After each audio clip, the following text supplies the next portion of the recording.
నమస్తే, welcome to four sides TV. అసాధారణ గెలుపును సాధించిన టీడీపీ చరిత్ర నెలకొల్పింది.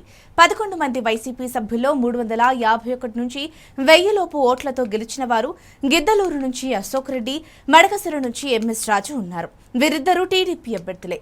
2000 నుంచి 5000 లోపు వరకు మెజారిటీ సాధించిన వారిలో దర్శికి చెందిన వైసీపీ అభ్యర్థి బాచుపల్లి శివప్రసాద్ రెడ్డి, ఆలూరు నుంచి విరూపాక్ష, మరో ఇద్దరు టీడీపీ, ఒక బీజేపీ అభ్యర్థి ఉన్నారు. 5000 నుంచి 10,000 లోపు వైసీపీకి చెందిన ఒకరు, 9 మంది టీడీపీ అభ్యర్థులు, ఒక జేఎస్పీ ఉన్నారు. 10,000కు పైగా ఓట్లతో విజయం సాధించిన వారు వైసీపీకి చెందిన ఇద్దరు, టీడీపీకి చెందిన 9 మంది ఉన్నారు. 15,000 నుంచి 20,000 లోపు ఓట్లతో గెలిచిన వారు టీడీపీకి చెందిన 10 మంది, బీజేపీ అభ్యర్థి ఇద్దరు, వైసీపీకి చెందిన ఇద్దరున్నారు. 20,000 పై నుంచి 25,000 లోపు మెజారిటీతో గెలుచుకున్న వారు బీజేపీ ఒకరు, 19 టీడీపీ అభ్యర్థులున్నారు. 25,000 నుంచి 30,000 లోపు 21 మంది టీడీపీ నుంచి, మరొకరు బీజేపీ నుంచి ఓట్ల విజయం సాధించిన వారు ఉన్నారు. 30,000 నుంచి 35,000 లోపు మెజారిటీతో గెలిచిన వారు జేఎస్పీ 3, వైసీపీ 1, బీజేపీ 1, టీడీపీ 13 మంది ఉన్నారు.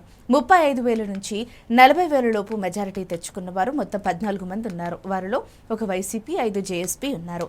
40,000 నుంచి 45,000 లోపు మెజారిటీ తెచ్చుకున్న వారు 13 మంది ఉండగా వారిలో 3 జేఎస్పీ కాగా మిగతా వారు టీడీపీ అభ్యర్థులు ఉన్నారు.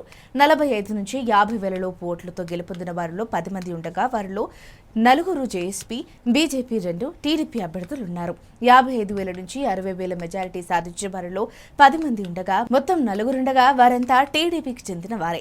60,000 ఓట్ల నుంచి 65,000 ఓట్ల మెజారిటీ పొందిన వారు 7 ఉండగా వారిలో ఒకరు వైసీపీ, 3 జేఎస్పీ, మరో 3 టీడీపీ ఉన్నారు. అలాగే 65,000 నుంచి 70,000 వరకు మెజారిటీ సాధించిన వారిలో జేఎస్పీకి చెందిన వారు ఇద్దరుండగా టీడీపీ అభ్యర్థులు ఇద్దరున్నారు. 70,000 నుంచి 75,000 ఓట్లతో గెలిచిన వారు 4 టీడీపీ అభ్యర్థులు, ఒకరు జేఎస్పీ ఉన్నారు. 75 నుంచి 80,000 ఓట్లతో గెలిచిన వారు జేఎస్పీకి చెందిన 3, టీడీపీకి చెందిన వారు 4 ఉన్నారు. పెందుర్తికి చెందిన పంచకల్ల రమేష్ బాబు 81,870 ఓట్లతో, మంగళగిరిలో నారా లోకేష్ 91,413 ఓట్లతో, భీమిలిలో గంటా శ్రీనివాస్ 92,401 ఓట్లతో, గాజువాకకు చెందిన పల్లా శ్రీనివాసరావు 95,235 ఓట్లతో విజయం సాధించారు.